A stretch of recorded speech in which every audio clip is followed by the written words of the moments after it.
स्यो न पृथिवीनो भावान् ऋक्षारानिवेशिनी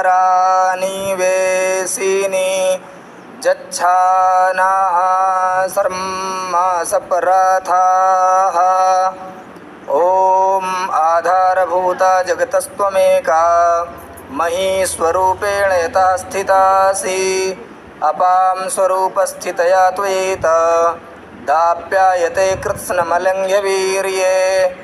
ॐ समुद्रवशने देवी पर्वतस्तनमण्डले विष्णुपत्नी नमस्तुभ्यं पादस्पर्शं क्षमस्व मे।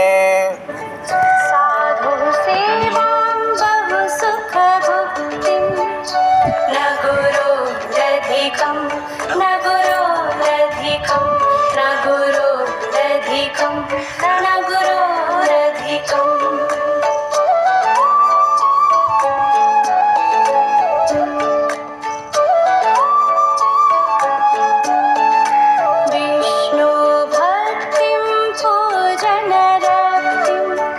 वैष्णवसेवां मातरि भक्तिं विष्णुरिव पित्रे सेवनयोगम्। स्यो न पृथिवीनो भावान् ऋक्षारानिवेशिनी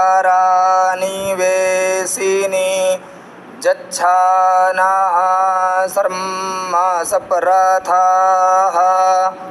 ॐ आधारभूता जगतस्त्वमेका महीस्वरूपेण यथा स्थितासि अपां स्वरूपस्थितया त्वयेत दाप्यायते कृत्स्नमलङ्घ्य वीर्ये। ॐ समुद्रवशने देवी पर्वतस्तनमण्डले विष्णुपत्नी नमस्तुभ्यं पादस्पर्शं क्षमस्व मे।